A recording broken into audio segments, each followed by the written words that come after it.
prends la parole ce matin pour procéder à l'ouverture officielle de cet atelier national de vulgarisation de la loi organique LO 2025-035-NT du 21 novembre 2025 portant un régime des partis politiques et autres organisations à caractère politique.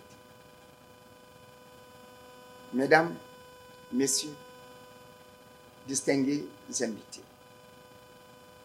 nous sommes réunis ici pour initier une véritable conversation structurée avec la loi afin de comprendre ce qu'elle exige de nous, ce qu'elle protège en nous et ce qu'elle promet à la démocratie guinéenne.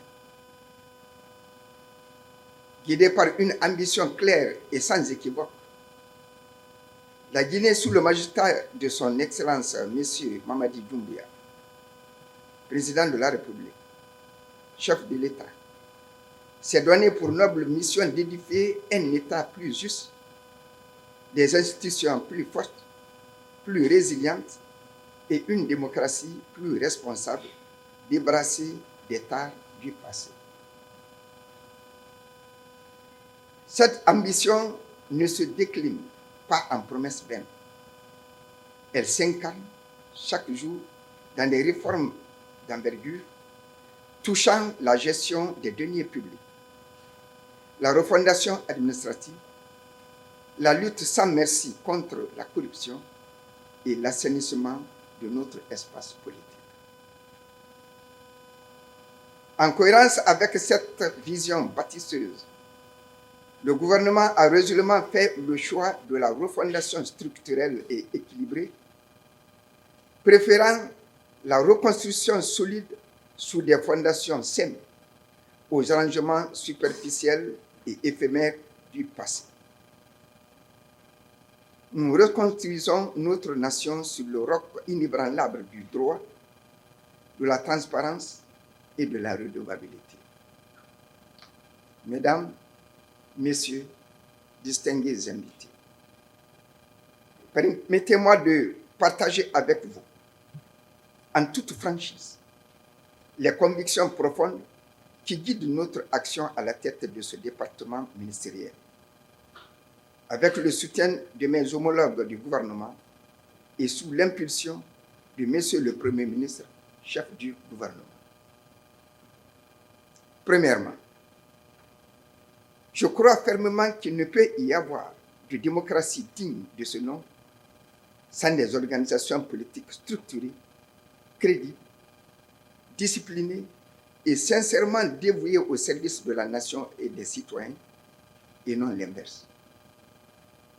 Deuxièmement, je crois qu'il ne saurait y avoir de saine compétition démocratique sans l'existence de règles du jeu claires, impersonnelles, équitables et scrupuleusement respectées par tous, indépendamment de l'ancienneté, de la taille ou de l'influence de chaque entité.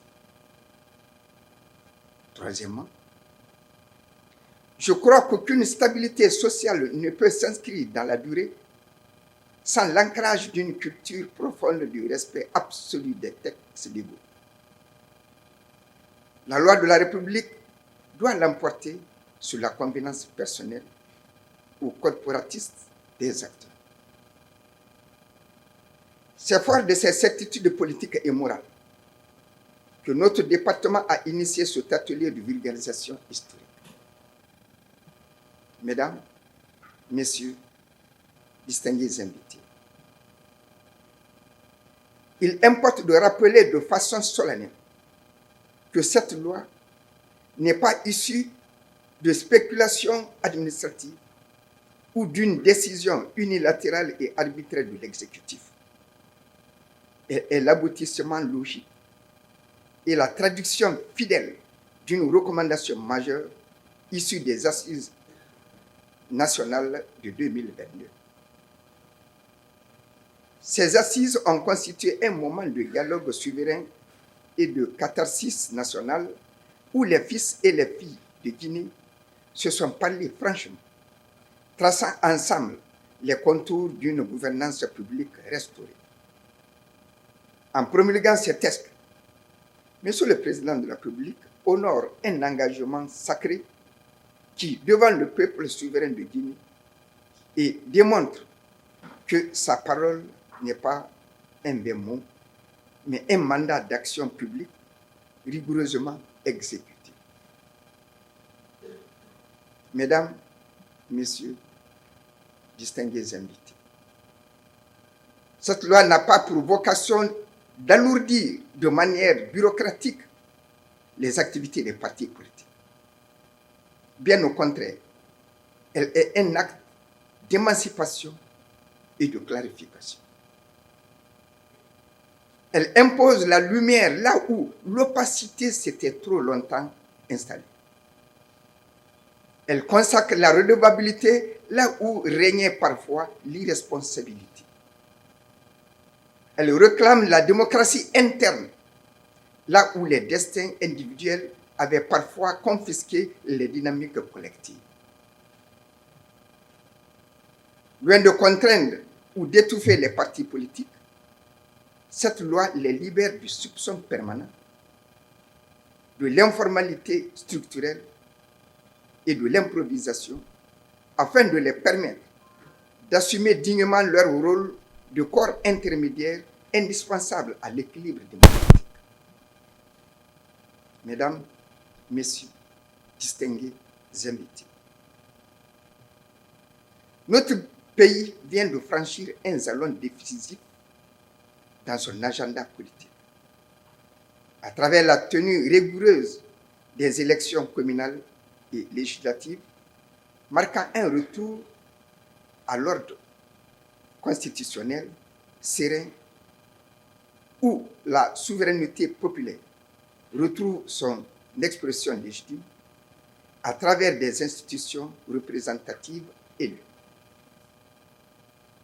Mais je tiens à le dire avec plus de grande clarté. Le retour à l'ordre constitutionnel n'est pas l'aboutissement final de notre marche nationale. Il en est plutôt la consolidation structurelle, l'œuvre sacrée de refondation de l'État et de rectification institutionnelle poursuivra avec la même ardeur, la même rigueur et la même intransigeance, car bâtir une Guinée prospère, unie et stable est un chantier de longue haleine qui transcende le calendrier électoral.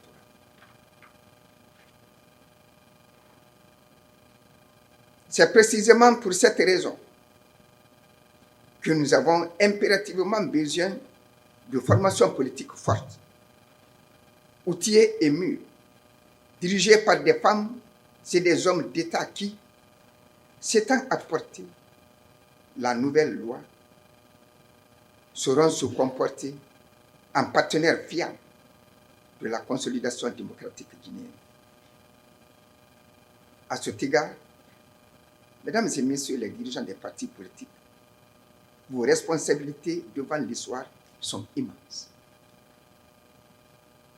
Vous devez enrichir et élever le débat républicain par des programmes de gouvernance cohérents et des visions sociétales claires, en rompant définitivement avec les clivages identitaires d'un autre âge. Il nous appartient et il vous appartient d'assurer la formation de vos militants, de les éduquer à la citoyenneté et de les guider dans la compréhension des grands enjeux nationaux.